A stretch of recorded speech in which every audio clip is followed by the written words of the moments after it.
Dear shareholders, good morning. I, Karthik Bharatam, Chairman of Kama Holdings Limited, welcome all of you to the 25th Annual General Meeting of the company, which is also the 6th AGM of the company being held through video conferencing. Please note that as per the listing requirements, the proceedings of the AGM will be recorded and available on the website of the company. Let me introduce the other directors. Mr. Ashish Bharatam, the non-executive director, unfortunately is unwell and will be unable to make it to this meeting. Mr. Jagdeep Singh Rikhi, independent director, chairman of the audit committee and member of the risk management committee and stakeholders relationship committee. Mr. Gagan Mehta, independent director, member of the audit committee, nominations and remuneration committee and CSR committee. Ms. Shalini Gupta, chairperson, nominations and remuneration committee, member of the audit committee. And Ms. Ekta Maheshwari, whole-time director, CFO and company secretary.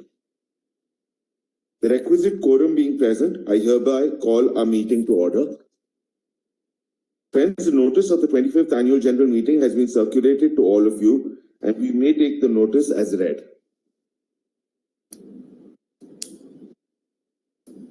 Dear shareholders, ladies and gentlemen, before I begin, I would like to warmly welcome all of you to the 25th Annual General Meeting of Kama Holdings Limited.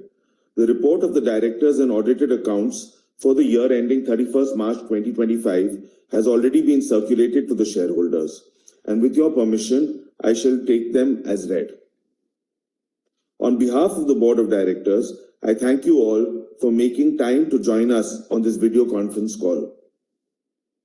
Viewed from a financial lens, your company has earned income by way of dividend and other income aggregating to 109.5 crore rupees. Net profit for the year amounted to rupees 105 crores as compared to 309 crores for the previous year. This is because last year's profit included 202 crores from investment sales. For financial year 25, I am pleased to share that your company has announced two interim dividends at rupees 16 per share, which was paid in September 2024, and rupees 17.75 per share, which was paid in April 2025. No final dividend is recommended on equity shares. SRF Limited, a subsidiary of the company, is recognized as a diversified chemicals conglomerate with a strong reputation in the industry.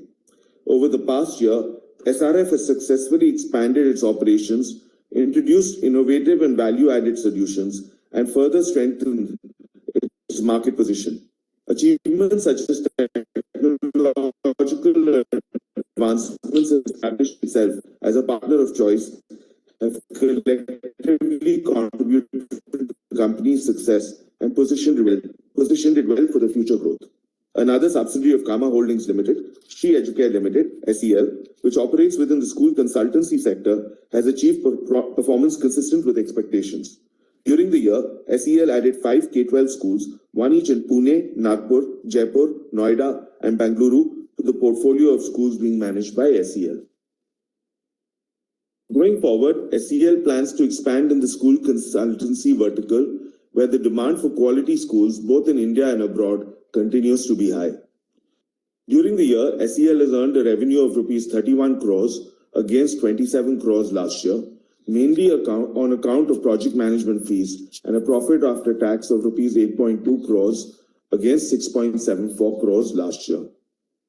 SRF Transnational Holding Limited, a NBFC company and a subsidiary of Kama Holdings Limited, invests in the Indian capital market, and its performance aligns with overall market trends. Kama Realty Delhi Limited, a subsidiary of Kama Holdings Limited, maintains a real estate portfolio that generates rental income. Before I conclude, I would like to convey my heartfelt thanks to all shareholders for their continued trust and confidence in the management of the company. There are no qualifications, observations, or comments on financial transactions or matters in the auditor's report which have any adverse effect on the functioning of the company, and it need not be read. There are no qualifications, observations, or comments or any other remarks mentioned in the secretarial auditor's report.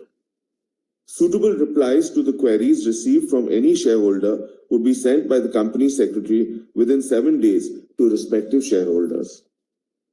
Now I request all members who have not voted through e-voting to cast their votes through e-voting facility provided during the AGM. This facility will be open for a period of 30 minutes. Mr. Arvind Kohli, Company Secretary in practice, is appointed as a scrutinizer for the AGM. The results will be declared today after the conclusion of the meeting. I thank you all for attending this meeting.